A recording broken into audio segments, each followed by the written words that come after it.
It's a pleasure to have you here. Absolutely, thanks for having me.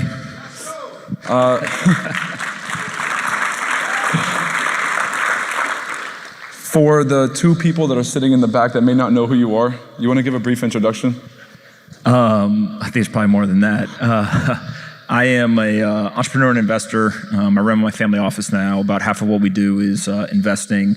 I would say about 50% of that investing activity is in Bitcoin or kind of crypto-related startups. The other 50% is either early-stage technology companies outside of crypto or in real estate. And then the other half of the family office is all operating businesses that we own and operate.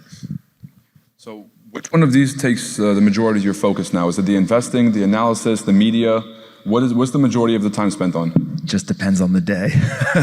My wife and I like to joke all the time that half my job is like doing the things that are offensive, and then the other half is just putting out fires. And so one of the benefits of doing a lot of different things is it's intellectually stimulating.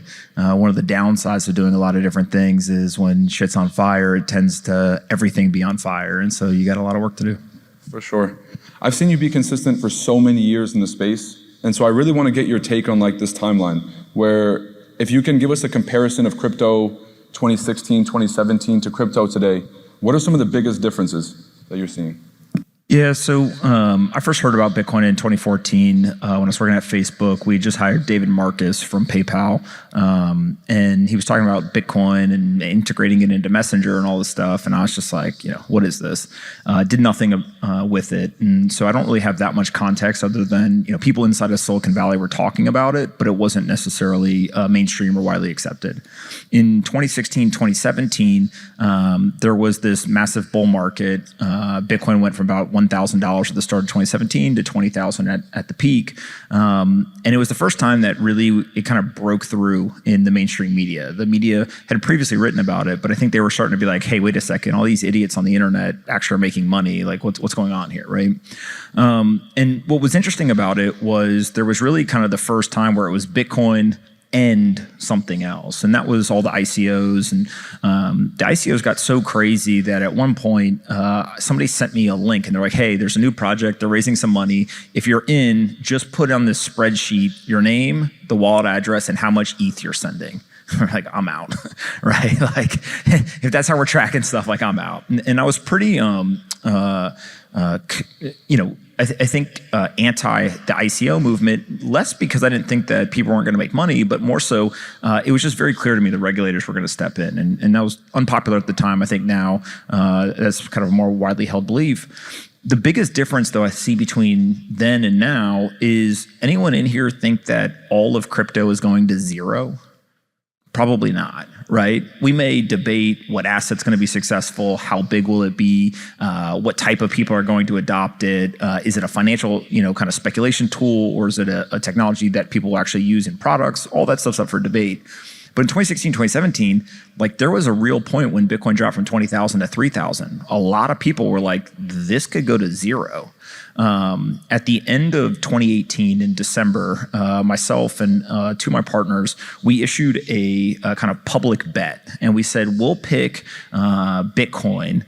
Anyone on Wall Street, you can pick any other asset in the world for a decade. We'll put up $1 million, and whoever's asset is more successful gets the money. Not one person took the bet.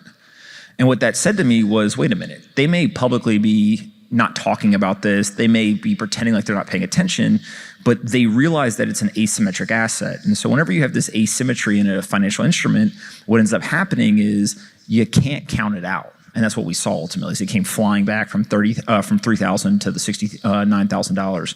And so I think now people are like, okay, this is going to stay. It's going to survive in the world. The big questions now are in the United States, outside the United States. Which assets are going to be considered securities, which ones aren't? I don't necessarily have those answers, but I think that there's just more nuanced conversation and there's less of this binary, will it survive or will it not? There's so many great topics for us to touch on. If we can just cover, what is your take on, let's say, Bitcoin versus the altcoin market? And do you feel like anything has changed in your perspectives in the past 3-4 years on that? Or do you still feel like there's a clear separation between those assets? Yeah, so I mean, you can break it down by a bunch of different perspectives. So first, start with the technology itself.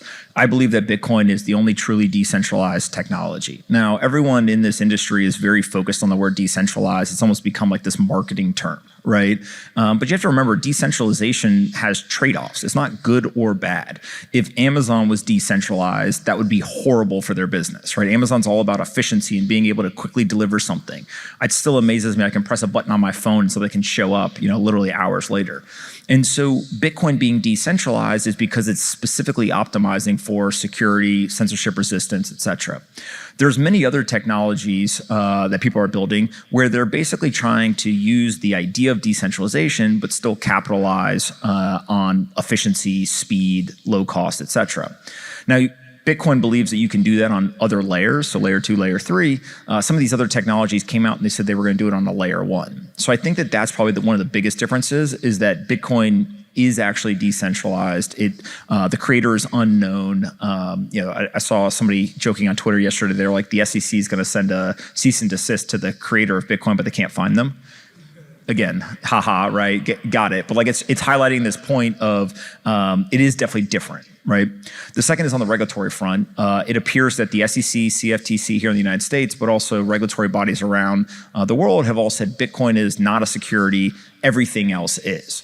Now, whether that actually ends up being the final verdict or not, there's a number of companies, Binance, Coinbase, and others that are going to go and kind of have their day in court. I don't know, right? And I think that it's always been this like unknown risk. The community identified it early and they've been debating it for years. At some point, we're going to get that answer. Maybe it's next year, maybe it's 10 years from now, but at some point we'll find that out. But I do think that Bitcoin is kind of past all those filters on the regulatory front. The third thing is currently Bitcoin has really been the only asset where institutional investors have warmed up to allocating to it. There's been a couple, I think, publicly announced institutions that have also bought Ether or Ethereum, but those are pretty few and far between. And then pretty much almost everything else has been ignored by the institutional world. Some people will argue, oh, that's because they're newer and give it a couple of years and institutions will go buy that stuff too. Some people argue, no, it's because it's not actually worth anything and they're going to completely ignore it. Again, I don't know what will happen there, but I do know that Bitcoin has kind of crossed over and now is seen as one of these institutional assets. And you see that not only with public companies like MicroStrategy and others putting it on their balance sheet, Tesla, et cetera, but you also see a lot of large financial organizations building technologies around this. I mean, Fidelity Investments is a massive, company with over $1 trillion of assets. They have a whole dedicated team to building all of this stuff and building technologies and custody and trying to help people get onboarded, et cetera. And then what you see is, I don't think we've ever heard a major macro trader, Stanley Druckenmiller, Paul Tudor Jones, Bill Miller, et cetera, talk about anything other than Bitcoin. And again, does that mean that they don't hold the other stuff? Maybe. Does it mean that they don't yet feel comfortable talking about it? Does it mean that maybe they're worried about regulatory risk? I'm not sure. But what it does say to me is, again, Bitcoin seems to kind of have passed over this threshold and be in kind of a different category to some degree. So when I look at those three things, I say to myself, okay, well, those are like positives for Bitcoin. What's the downside argument? And it depends on who you're talking to. If I go and I talk to somebody on Wall Street who runs a hedge fund or a big family office, many of them think that Bitcoin is the single most risky thing that they could invest in, right? They don't even look at the rest of the market, but they just look at Bitcoin and they're like, okay, I got my stocks, my bonds, maybe some commodities, real estate, whatever. This Bitcoin thing is crazy. I'm going to put 0.5%. And so if you then go talk to like a 22-year-old, crypto degen, they're like, dude, you hold Bitcoin? Like Bitcoin is by far the like boomer coin, right? It's like the least risky thing. Why are you buying that? And so I've for years now said like, that's actually where I want to sit. I want to hold the asset that is riskiest to the most conservative people.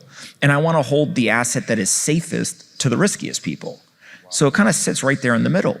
Now, what that means is, yes, if you're looking for the absolute highest potential return and you don't care about risk, then sure, go speculate on, whatever latest coin is, whatever.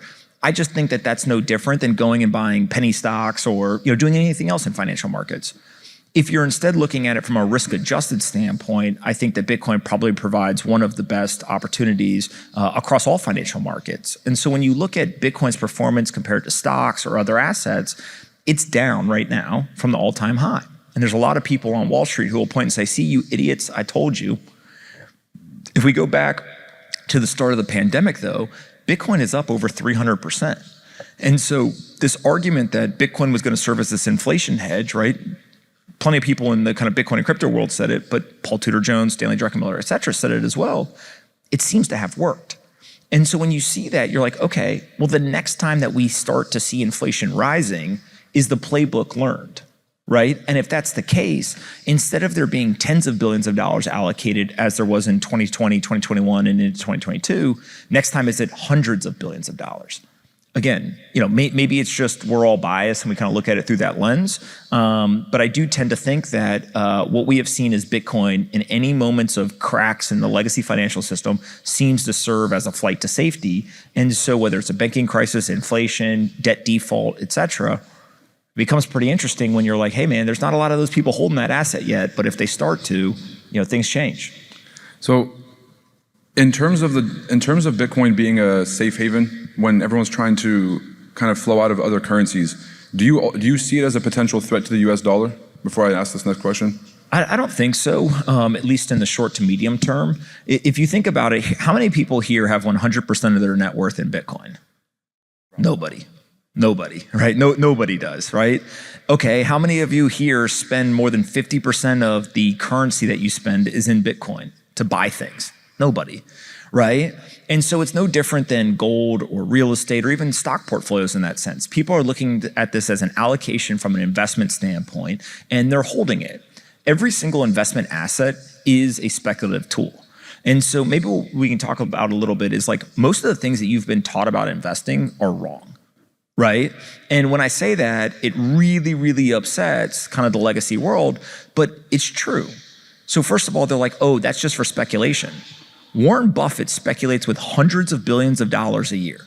That dude's a gambler, right? You can dress it up. You can put the suit and tie on. You can read the annual reports. You can hold your whole carnival out in Omaha. But at the end of the day, you're a gambler.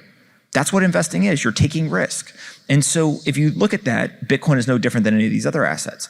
The second thing is that Bitcoin is the only truth teller in the market. And what I mean by that is it's the most free market that we have. There's definitely things that are wrong with it, and I wish that it could be even freer than it is. But if you look at the way Bitcoin performed in terms of inflation, Bitcoin ran up before inflation hit. So one of the misconceptions in investing is when inflation was high, Bitcoin was falling. That must mean Bitcoin is not a good inflation hedge. But what people forget is that markets are forward-looking. If I know that inflation is coming, or I believe inflation is coming, I don't wait for inflation to come and then move my assets. I move the assets in anticipation of the event.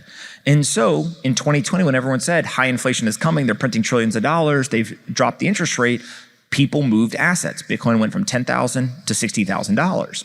High inflation hit, Bitcoin stayed high for a while. But in November of 21, when all of a sudden the Federal Reserve started to say, we are going to bring markets down, we are going to increase interest rates, Bitcoin fell. And everyone's like, see, it failed. But no, actually, Bitcoin told you the truth. Bitcoin led markets and said, we are going to go down in price, and so are all these other markets. And then you saw stocks, real estate, everything else kind of follow. And so what that ultimately leads to is that the efficient market hypothesis, which majority of investors base their investment decisions on, majority of the mainstream media base their perspective of financial markets on, and I would even argue majority of the market itself is based on this idea of the efficient market hypothesis, which basically says everyone given the same information has the same knowledge and therefore perfectly priced into an asset. That's like the dumbest thing in the world, right? Like literally, just think about this for a second. We have an entire multi-trillion-dollar financial system that is built on a lie. And the reason why I say that is because how many people in here know that the Bitcoin halving exists? Right? Okay. How many people in here know when it is next? Some people. How many people in here think that the Bitcoin halving is bullish and will lead to a higher price? Okay. How many people in here think that the Bitcoin halving is going to lead to a lower price? Couple hands. Now, why is that interesting? We all have the same information. We know that the halving exists, we know when it is, but we have a different perspective on what's going to happen. So if I tell you, I can in advance tell you next quarter, Apple is going to make $100 billion in profit. Some of you will be like, oh my God, I'm going to go buy Apple stock because that's going to be this great performance. Some of you will take that same piece of information and you will say to yourself, well, I thought they were going to make 120 billion, so they're going to actually miss, and therefore I should short the stock because I think it's going to go down. The efficient market hypothesis is not real. And the reason why that's important is because the only thing that is real is the market. There is no efficient market. It's an inefficient market of people who come together, who express a view, and they trade. They take positions. And so Bitcoin having this free market, if Bitcoin goes down 50% in a day, there's no circuit breaker. There's no stopping it. No one steps in and says, hey, let's halt trading for 15 minutes, right? I joke with people like, that's little boy stuff. Wall Street needs those guardrails. This is a free market. And so if you then look at it and you say, hey, if you then look at it and say, they're sleeping right now. Why are the assets not trading? Why are stocks not trading right now? The US stock market is closed more hours a year than it is open. Why? It's because Americans have created a system that works for Americans. But there's a whole global base of people who want to participate in the capital markets. And guess what? 86% of all trading of Bitcoin happens outside the United States. We're just a small fraction of the percent of people who participate in this. And so when Americans are sleeping and other people are awake around the world, they can't participate. Why is that? Well, maybe America has to be a little bit more humble and say, hey, we're playing a global game now. 24/7, 365, this thing trades in a free market. And so you can imagine, well, what would happen if the stock market, that happened? They would never let it occur, right? Because it's all about control. It's all about trying to push all this trading into a short period of time. And so it goes back to this idea that Bitcoin is the free market. And what we have seen over and over and over again over the last couple of years is that everything else is a lie. Bitcoin is the only truth teller in financial markets. CPI data, people in here will think it's a lie. Some people will believe it. People will look at asset prices. They'll say that it's a lie. But what we do know is that Bitcoin continues to trade 24/7, 365 with hundreds of millions of people around the world, and it seems to be able to tell us what is coming down the pike in all of these other financial markets. And I think it's worth at least watching it. Doesn't mean you got to buy it, doesn't mean you got to trade it, but if you watch it, it will tell you what's happening better than almost any other asset. As accurate as Bitcoin is, it's also relatively new. So it may be hard to kind of really pinpoint what is the thing that makes it move. And I just posed the question to Glenn and Michaela while they were up here, and we were mentioning how liquidity really drives the market. What do you feel like are those driving forces that either push the cryptocurrency market to start seeing a lot of money coming in or money going out? So I have to admit, I'm not that smart. And so whenever I look at price, I just look at it as a function of supply and demand. If more people want to buy than sell, the price goes up, right? If more people want to sell than buy, the price goes down. And so the reason why I say that is I think a lot of people across financial markets, even, I spent a lot of time with some of the people who run some of the largest hedge funds in the world, et cetera. It's easy to get things complicated. And so if you actually look at some of the best investors in the world, what they have figured out is, can you tell it to me in 2 simple sentences, right? How many of you in here make investment decisions and could literally say to somebody else, I'm doing this because you get 2 sentences, no big words? That's it, right? In 2020, I came out and I had been pretty bullish on Bitcoin before. I was doing a whole bunch of different investing across different markets. And it was like hitting me over the head in terms of how obvious they are going to drop interest rates, they're going to print money, and at the same time, there's going to be a supply shock in terms of the halving. And so they're basically going to push liquidity into the market and they're going to cut supply. It's going to be rocket fuel for Bitcoin. And when I first started saying it, people were like, oh, this is just like another, you think it's going to go up, you think it's going to go down, whatever. But the reason why it was so powerful to me is like, that was the simplest explanation I could think of, right? And so if you go and you look today, it's like, what drives the price? It's literally demand, because Bitcoin specifically is a very unique asset. How many people in here know how many Bitcoin there's ever going to be, right? How many people in here know how many Bitcoin come into the market every day? You can see it, right? And so if you know what supply is going to be, then you only have to understand what demand is doing. And is demand increasing or decreasing? So it actually, people in this market have an advantage over traditional investors, right? If you trade stock, how many of you have woken up one day and you're like, shit, these guys just issued a bunch more equity, right? These guys just did this. These guys are buying back stock, right? Like you have to worry about the supply side and you don't know what they're gonna do. They don't telegraph it all the time. And so that ends up being this really interesting thing of like the price is ultimately driven by increases or decreases in demand. The hard part is it's 24/7, 365, global investor base. Like it's not just what do people in the United States think. And so if you look at an event like Turkey or Argentina, there's all these currency crises, there's high inflation, there's all these issues that they're dealing with. Those people are running to dollars, Bitcoin, anything to get out of their local currency. But they're still small markets. So it's not as simple of an analysis of like, Argentina has 90% inflation, they all want Bitcoin. Maybe. And so really what I think ends up happening, I know a lot of you guys in here are traders, I kind of just opt out of the game. I just say, look, I'm actually not smart enough to know what is the intraday or intra-week or intra-month movements of these assets. I simply want to buy this asset over time, hold it, and literally give it to my grandkids, which is like antithetical to everything a trader believes. But the reason why I think of that is you have to understand what game you're playing. And if you can trade, more power to you. Bitcoin's super volatile. That's why a lot of the market making firms, et cetera, all want to trade it. And so therefore you're able to actually go and make a profit. If you're not good at trading, the next best thing is just to hold the asset for a really long time. And so in some way, I've kind of given up on trying to understand price and just said, let me play a different game.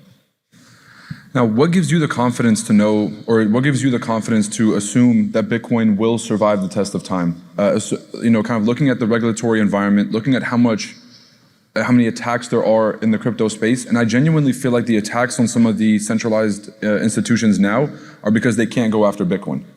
If you can't go after Bitcoin, let's go after literally everybody else and see what sticks. So because of all of these attacks, what gives you the confidence to know that's going to be here?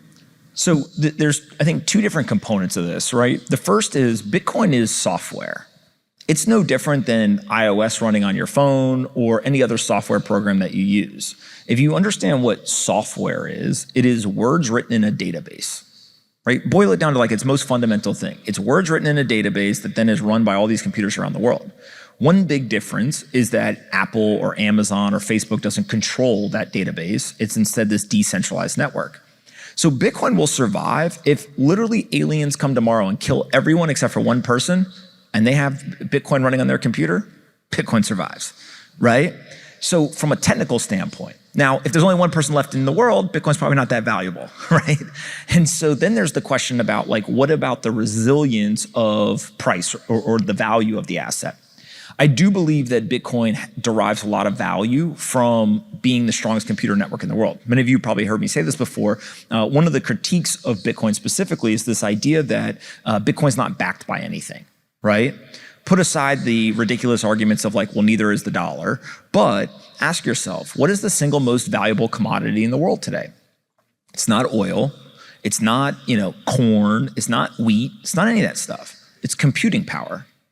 Computing power is the single most valuable commodity in the world. That's why things like Amazon's AWS trade at such crazy multiples if they were a separate company, is because ultimately they're no different than Standard Oil 100 years ago being in control of the flow of oil.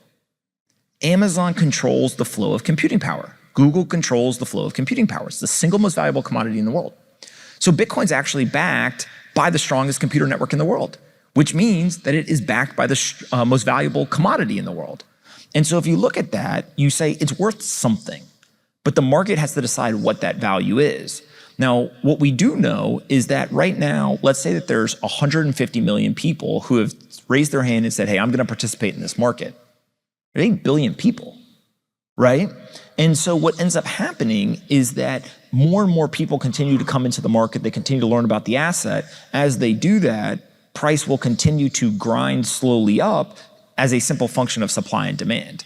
And so in some weird way, Bitcoin's survival from a technology standpoint is in the decentralization, but the resilience of value ends up being in this idea that the fixed supply only has to have increasing demand over time in order for the price to continue to grow. And so when you see that, that's why I look at it no different than I look at real estate. Some of the wealthiest people in the world, I think it's, if I remember correctly, 70 or 80% of all millionaires in the United States did it in real estate. Why? Because real estate was built for dummies. Buy something and hold it, right? And when you think about that, you're like, wait, what are you talking about? All you're doing is you're converting dollars into a hard asset, and then you're just letting them devalue the dollar. And as they devalue the dollar, somebody else shows up and they need more dollars to buy that asset from you in the future. And so at the end of the day, yeah, you're making the investment decision, but really all you're doing is you're allowing the structure of the market to enrich you. And so people got really mad during the pandemic when I said literally the number one thing that we can do for financial excellence and financial health in the United States is just teach people invest. Don't finish the sentence, just invest. If you buy anything that most people would consider to be low risk, you likely will do well over the lifetime that you live, simply because they are forced to devalue the dollar. And so if you buy the S&P 500 and you forget about it and come back 30 years later, you're rich. It's that simple. If you buy real estate, forget about it, come back, you're probably rich. Same thing with Bitcoin, same thing with a lot of these assets. And so there's a study that Fidelity did, this may be like 15 years ago now. They've actually reportedly deleted it from the internet, which I find interesting.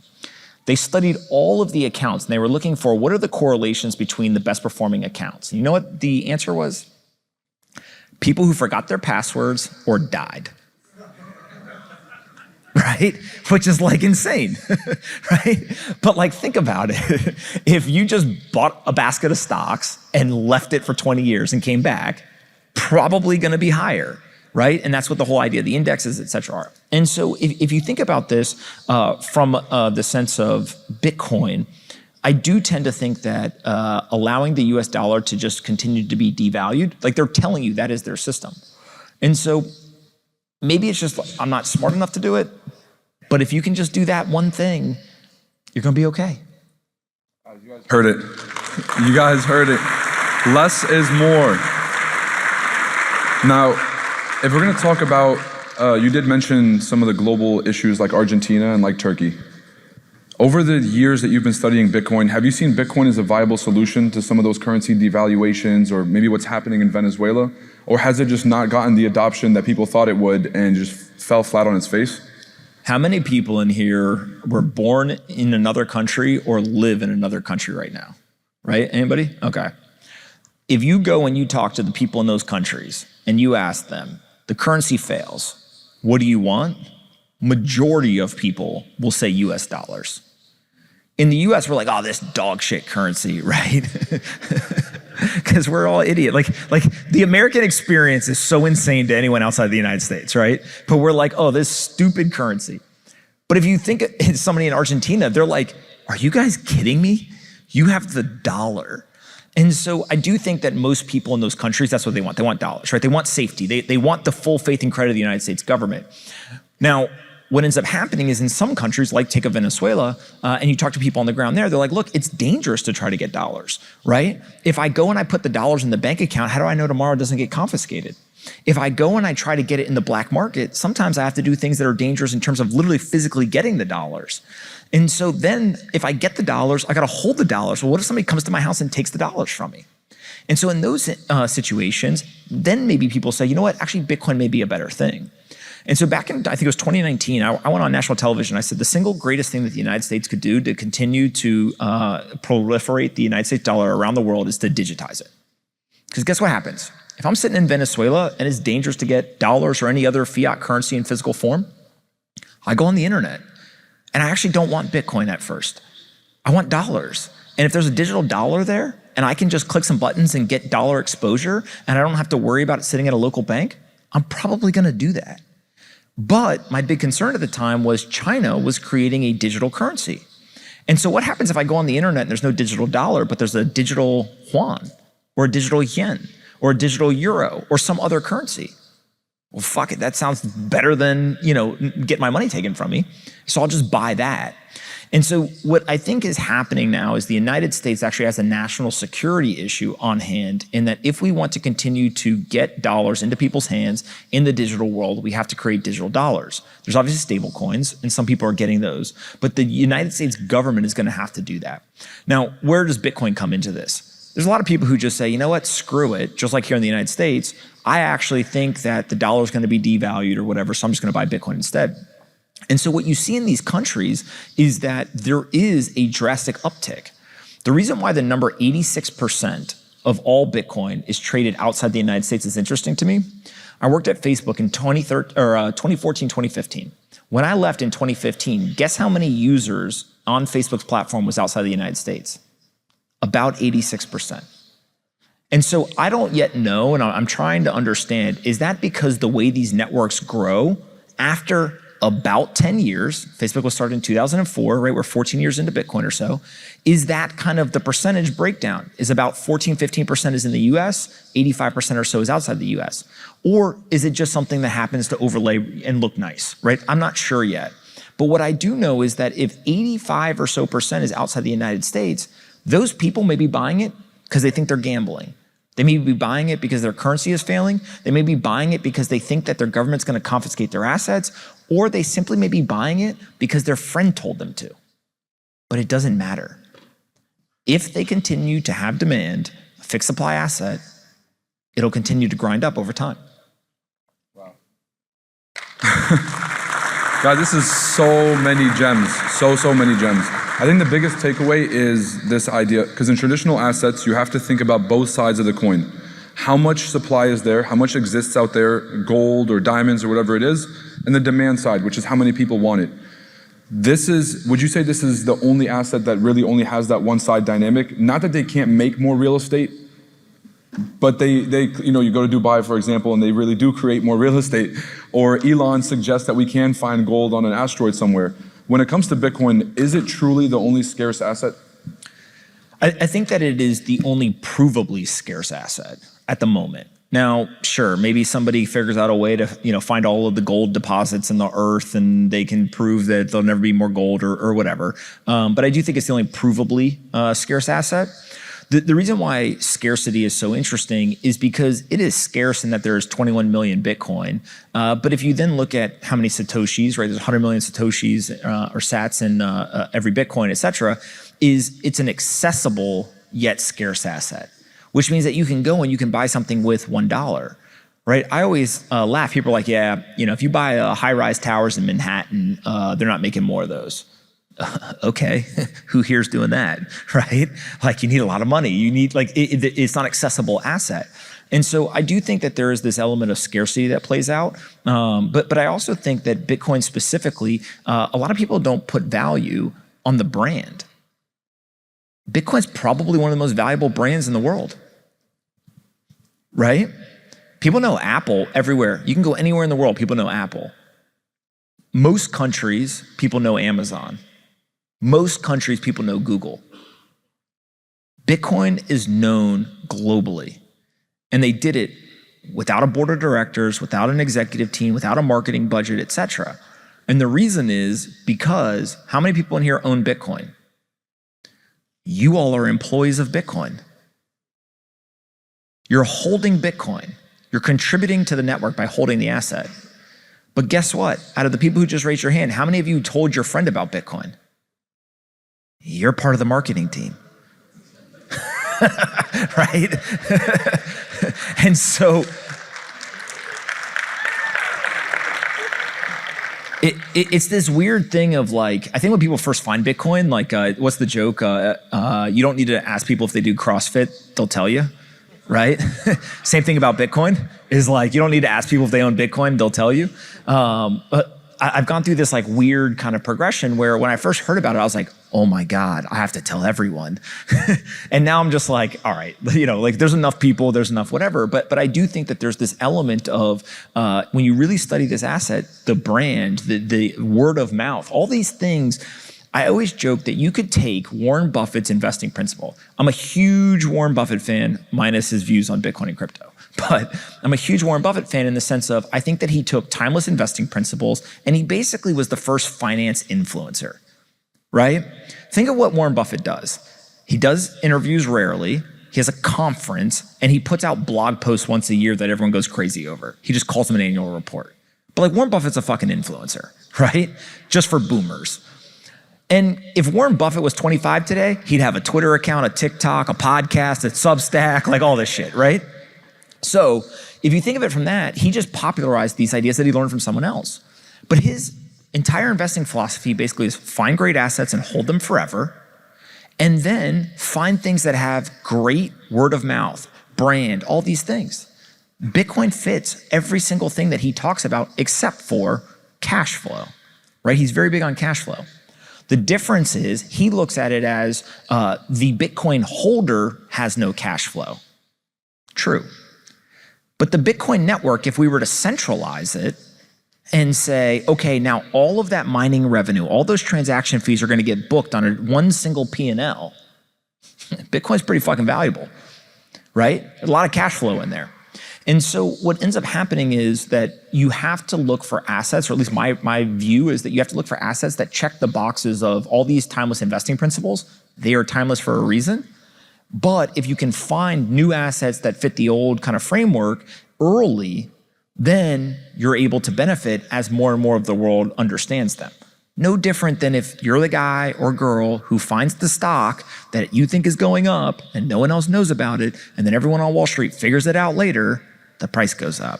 Same thing here. And I think that Bitcoin kind of fits into that mold. Awesome.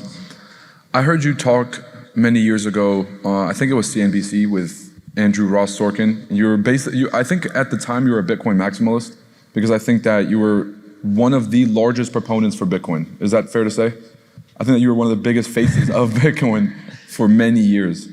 Yeah, CNBC, they let me go on one time, and that probably was the mistake. Because most people go on there and they have like their talking points, and they're like brag about whatever they're doing.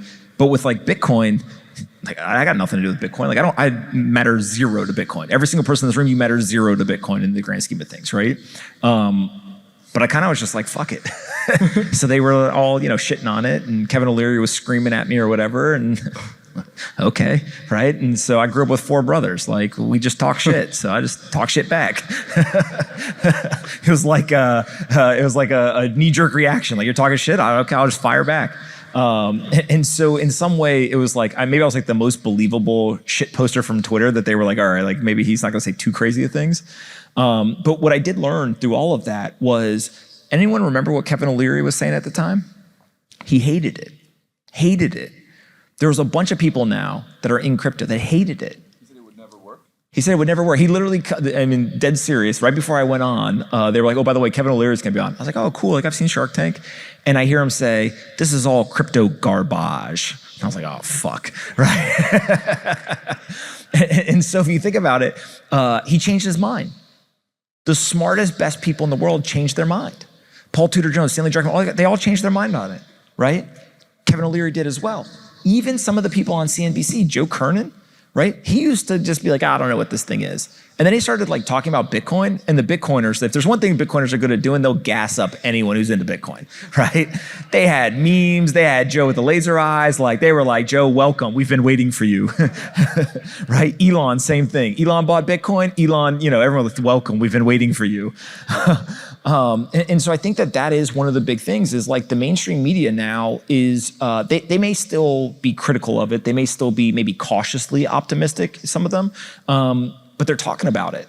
And so if we look across society, like actually controversy drives a ton of marketing.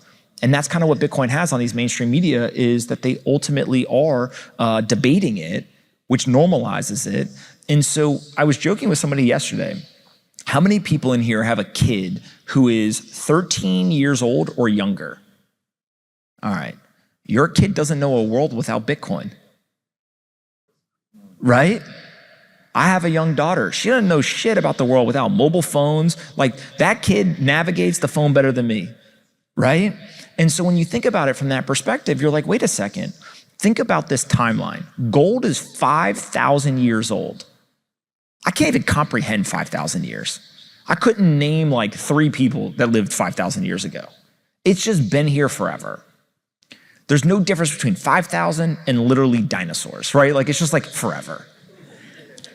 Fiat has been around for 50 years.